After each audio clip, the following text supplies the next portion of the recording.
Hemos invitado aquí al noticiero esta noche para que nos acompañe el doctor Tito Alvarado, infectólogo con una tremenda experiencia, amplio conocimiento sobre este caso. Doctor, buenas noches. Buenas noches, Ricardo. Doctor, la primera pregunta ¿es cierto esto de la influenza? Porque he escuchado algunas versiones en el sentido, dicen que esto se está creando para hacer negocio con las vacunas contra la influenza. ¿Es cierto que hay una epidemia? ¿Es cierto que hay un brote? ¿O es este un asunto que se ha creado la alarma para cerrar un negocio en este sentido? No, la realidad es que este país, así como otros países de Centroamérica y México, tienen el rebrote de H1N1 confirmado por las autoridades locales y también por las autoridades de los otros países, incluyendo la Oficina Sanitaria Panamericana. Así que no hay ninguna evidencia de que esto puede ser otra cosa. Es un rebrote atípico de la enfermedad H1N1 que está ocurriendo, así como cuando hubo la pandemia en 2009 que se originó en México. Este tipo de virus quedó para quedarse, así como cuando vino el 2009. Y todos los años vamos a tener brotes de influenza, pero en este momento es una condición atípica. Inició antes incluso de que el ministerio iniciara la vacunación. Y eso ha ocurrido por los cambios climáticos, los cambios mutacionales de la propia estructura viral. Así es que es importantísimo que la gente no malinterprete estos datos o esta información porque va a ser lesivo. Ya hay 7 casi muertos o decesos por esta enfermedad y es importante que la población reconozca esta enfermedad y siga todas las instrucciones que el Ministerio de Salud Pública está brindando. El próximo lunes va a haber ya una campaña masiva de vacunación de H1N1 que estaba programada para el mes de mayo, pero se adelantó en vista de este brote que no solo es de Honduras, sino que de Centroamérica y de Latinoamérica.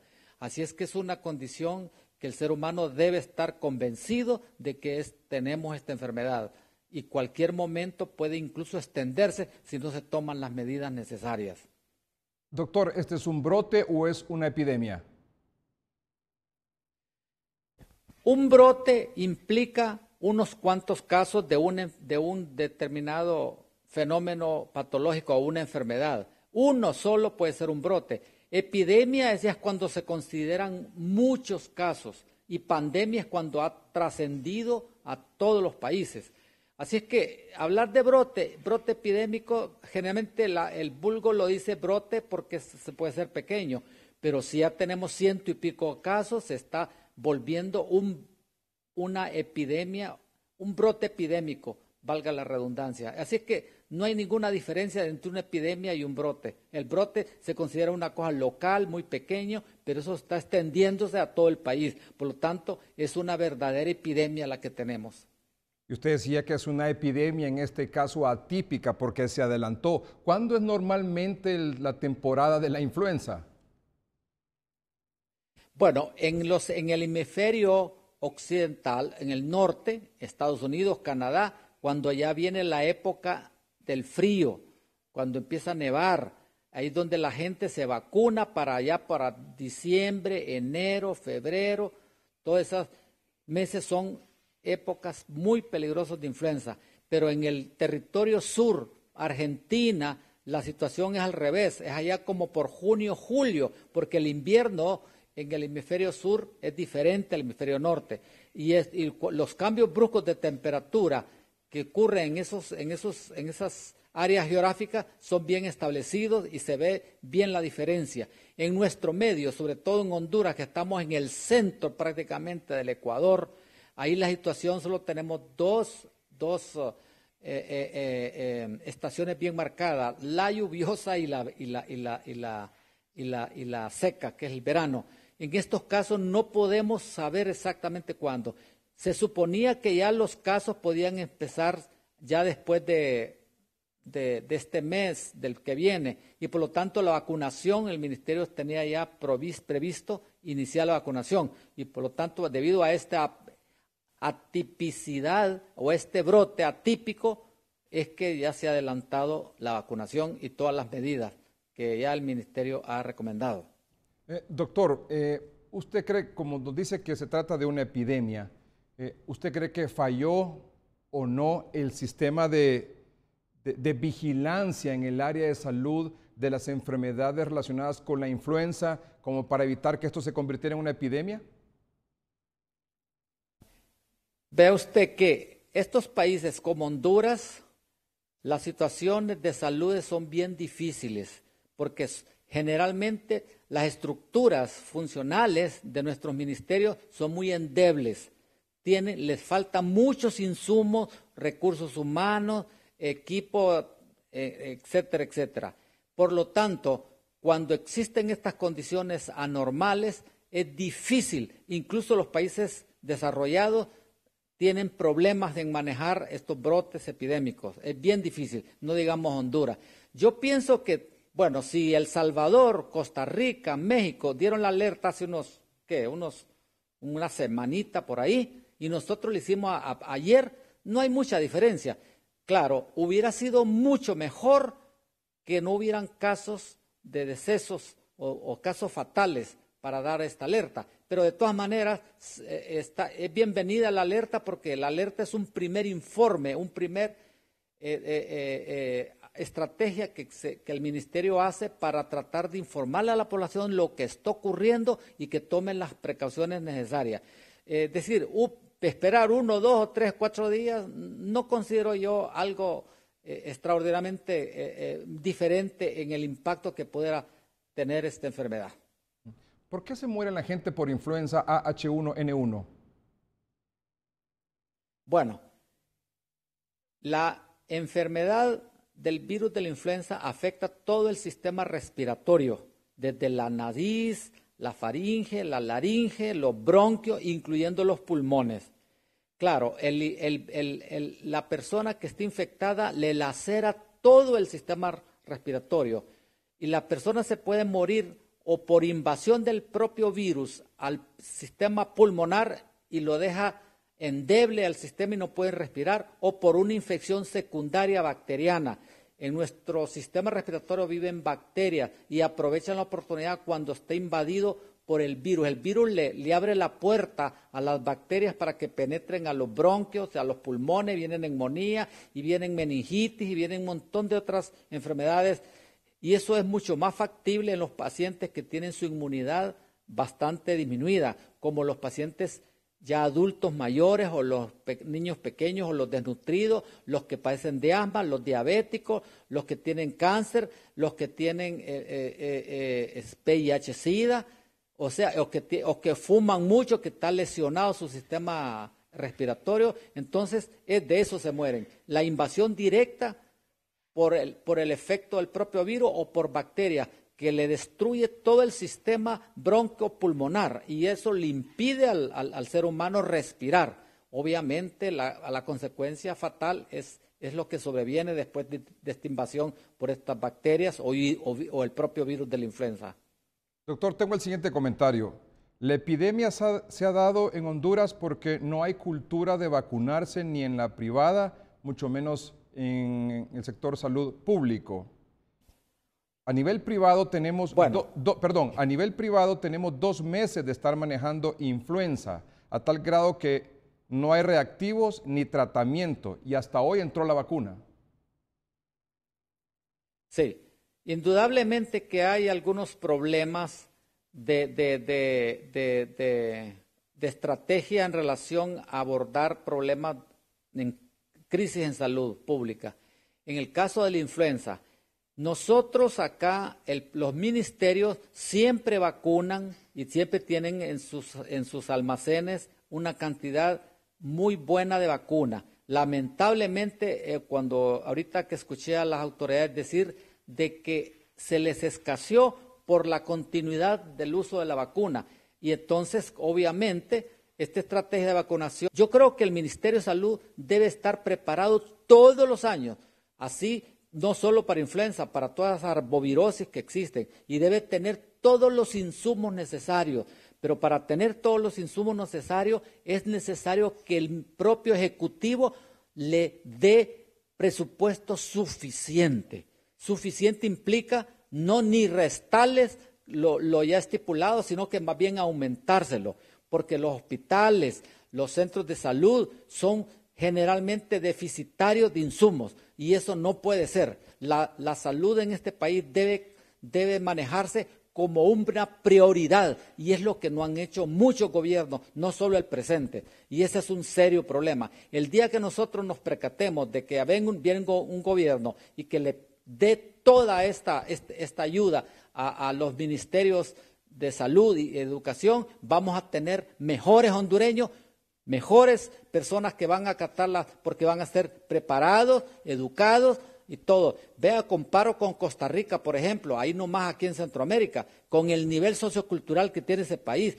Todo programa tendiente a prevenir o a controlar crisis se facilita porque la gente está preparada, tiene todos los insumos intelectuales para seguir todas las recomendaciones y eso es básico. Yo siempre digo cuando existen estas cosas, solo recuerdo a Nelson Mandela. Nelson Mandela dijo, ¿quieres combatir la pobreza? Educa al pueblo, porque no hay otra condición. Y aquí nomás, en nuestro territorio, hubo un presidente hace 100 y pico de años que se llamaba Juan Lindo. Me encantó la lápida que tiene ahí en su castillo a la entrada de Gracias, que dice, ¿quieres que las generaciones futuras te recuerden con cariño? Abre escuelas. Eso es lo que deben ser todos los gobiernos, porque un pueblo educado, un pueblo con nivel socioeconómico, cultural, sigue todas las instrucciones y son ellos propios artífices de su propio destino y así evitan las enfermedades. Entonces es difícil para los hondureños tratar de establecer programas tendientes a controlar enfermedades de este tipo, porque hay serios problemas de base que existen en nuestro país. ¿Usted cree que esta situación, doctor, nos pueda llevar a una compra de emergencia de vacunas o todo el material que se necesita para el tratamiento de la influenza, estas compras de emergencia que ya todos los conocemos y que son no poco sospechosas? Es decir, tengo entendido que hubo una compra y que ya se va a disponer esta vacuna a nivel de la próxima semana. Es decir, estas vacunas son obtenidas a través de la ayuda de la OPS. La OPS tiene precios especiales porque no solo Honduras compra, sino que todos los países se reúnen y entonces los precios se vienen abajo. Son precios preferenciales. Eso no se compran a droguerías directamente, sino que son compras en conjunción con todos los países. Y eso es lo que facilita. Así que no puede haber ninguna sospecha de que el gobierno o alguien vaya a hacer una compra de idea porque se hace a través de la Oficina Sanitaria Panamericana. La forma de abaratar los insumos, no solo para vacunas, sino para medicamentos, antibióticos y antivirales. Así es que es una de las condiciones que últimamente la Organización Mundial de la Salud ha tenido en mente para podernos ayudar sobre todo a países como Honduras. Así es que yo descarto de la entrada de cualquier especulación que sirva para proteger a un grupo X de personas en nuestro país aprovechándose de estas crisis. Doctor, ¿esta epidemia tiende a agudizarse? Indudablemente. Yo pienso que no va a ser nunca como la del 2009, por una simple razón. Gran parte de la población en el 2009 se infectó. Es decir, le dio síntomas, se enfermó o no se enfermó, porque la sintomatología de influenza va desde que los que se infectan y no les produce nada hasta los que los mata. La sintomatología es muy variada. Yo pienso que ya hay un grupo de población que se infectó y por lo tanto esa ya está inmunizada y sobre todo si ya se recibió la vacuna. Así que el impacto va a ser mucho menos. Es un brote que hay que controlarlo, pero que nunca va a ser como el inicial, a menos de que haya una cepa totalmente diferente, pero en este caso es H1N1, es una cepa que ya la tuvimos y que tal vez algún cambio estructural de la estructura del virus haya sido un poquito diferente. Por lo tanto, la condición biológica del virus ya la tuvimos. Y cuando la tuvimos en el 2009 fue un impacto terrible porque se difundió fácilmente, porque no teníamos ningún tipo de inmunidad. Y en este caso ya tuvimos la experiencia de estos años previos. Así es que yo creo que esto va a ser un brote más que no va a pasar mucho, va a estar bastante controlado. Sí. Lo que hay que proteger a la población vulnerable, embarazadas, niños de 6 meses, pacientes de tercera edad y pacientes con comorbilidades. Hay que prestarle atención a esas personas que pueden tener problemas. Al resto de la población, mucho menos. Doctor, pero el asunto es que según la campaña de vacunación se aplicará la vacuna a los menores de 2 años y a los mayores de 60 años. ¿Y el resto de la población? Bueno, tengo entendido, lo que escuché del ministerio esta mañana, es que desde los 6 meses hasta los 60 años aproximadamente, y todo paciente que se encuentre en alto riesgo implica que tenga una enfermedad crónica, que sea artrítico, que sea diabético, que sea alcohólico, fumador crónico, que sea asmático, que tenga HIV, que esté embarazada la persona. Todo eso en primera instancia se le va a dar prioridad, porque son los pacientes que hay que proteger en primera instancia. Obviamente, si alguien se expone y que no tiene esas condiciones, también le va a dar la influenza, pero probablemente el impacto va a ser menor. Pero para priorizar, probablemente eso se hace por efectos de la existencia del insumo, de la vacuna. Probablemente no solo Honduras está comprando vacunas, son todos estos países, y entonces las producciones probablemente sean deficitarias o problemas de presupuestos del propio país. Ya son interioridades que desconozco del propio ministerio, y eso lo puede explicar muy bien el señor ministro o los allegados del ministerio, porque realmente, idealmente, si a mí me preguntan, si no lleno los requisitos para vacunarme, yo lo hago para mi familia. Doctor, y una vez aplicada la vacuna, ¿por cuánto tiempo es la vigencia? ¿Por cuánto tiempo lo protege? Desgraciadamente, esta es una vacuna que hay que estarse poniéndola todos los años, porque cada año la estructura viral está cambiando. Es decir, el H1N1 que tuvimos el 2009, probablemente el de ahora es un poquito diferente. Entonces hay que estar preparando vacunas cada año, y eso es una de las condiciones que es difícil de entender desde el punto de vista de manejo de estas enfermedades, porque el virus cambia constantemente y entonces hay sitios centinelas en muchos países, en todos estos continentes, adelantándose a manera de saber qué cepas son las que andan circulando, y a través de esas cepas están los laboratorios ya listos para hacer la vacuna del año que está por venir. Por lo tanto, lo comparo como la fiebre amarilla, por ejemplo. La vacuna de fiebre amarilla se pone una sola vez en la vida. En cambio, la vacuna contra influenza, desgraciadamente, hay que estársela poniendo todos los años, porque el cambio de la estructura viral está cambiando. Y esa es una de las desventajas para el ser humano, ventaja para el propio virus. Pero es un problema que hay que adaptarse y hay que acondicionarse a todos estos aspectos que son negativos para el ser humano, pero no tenemos otra alternativa, sino que adelantarnos a este problema y planificar con tiempo en todo sentido de la palabra para estar haciendo y que las personas todos los años se estén vacunando. No es posible que hoy se vacune este año y el otro no. No es posible, porque entonces le puede dar la enfermedad. Por eso que dije anteriormente, por el aspecto estructural cambiante de estas cepas virales. Doctor, una persona que se aplique la vacuna hoy, desde hoy ya está protegida contra la influencia H1N1. No, se necesitan varios para que tenga una cobertura de un 95% aproximadamente, porque no existe ninguna vacuna que le va a proteger 100%. Siempre hay un sector bastante cerca que deja de proteger por cualquier razón. No, se necesita, si se la pone hoy, sus anticuerpos se van a estar formando en los días subsiguientes. Y como es una vacuna es una enfermedad que tiene un periodo de incubación de apenas de 3, 4, 5, 7 días. Entonces, es preferible que si se la pone hoy, que no se exponga mañana o pasado, sino que hay que esperar por lo menos 2, 3 semanas para que le haga efecto de una forma adecuada, para que tenga él la posibilidad de estar con ese 95% aproximado de cobertura de sus anticuerpos. Me dicen que la inmunidad contra la influenza, una vez aplicada la vacuna, es de 15 días. ¿Hay que esperar 15 días? Es decir, para que tenga una cobertura de un 95% de cobertura de sus anticuerpos, que es lo que la vacuna hace, una vez inyectada la vacuna, el cuerpo produce los anticuerpos. Se necesita un tiempo de protección de esa persona.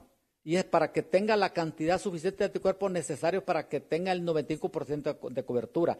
No es de la noche a la mañana que ya va a estar, ya está vacunado, pero no va a la noche a la mañana que va a estar 100%. Puede tener un porcentaje que va aumentando rápidamente, de tal manera que si yo me la pongo hoy, yo tengo protección en un 90 o 95% en un par de semanas aproximadamente. Es una cosa muy variable. Unos lo hacen más, otros lo hacen menos, pero ese es el promedio aproximadamente. Así es que es importante considerar eso, de que no crea que la persona que se vacunó hoy, ya mañana ya tiene la cobertura completa. No. Todo va a depender de la carga de la infección. Si yo me expongo a una persona que está tosiendo mucho y que tiene millones y millones en su saliva y me expongo a la carga demasiada de los virus, bastará unos cuantos virus para infectarme y no digamos si tengo millones. Así que todo depende de la dosis infectante, depende del tiempo de exposición de la persona, depende del tiempo de exposición de la vacuna. Así que esas condiciones ya son inherentes al biológico, inherentes a la propia enfermedad, que es importante explicárselo a las personas. Que no solo porque se vacuna hoy, ya mañana ya va a quedar inmune. No, no es así. Hay que esperar un tiempo. Hay que esperar un tiempito para que el organismo forme sus propios anticuerpos, que es lo que la vacuna logra al inyectarse esos antígenos o esos virus muertos, que están muertos y que provocan la producción de anticuerpos de nuestro sistema inmunitario. Doctor, usted sabe que somos muy dados a la automedicación. ¿Qué sí y qué no?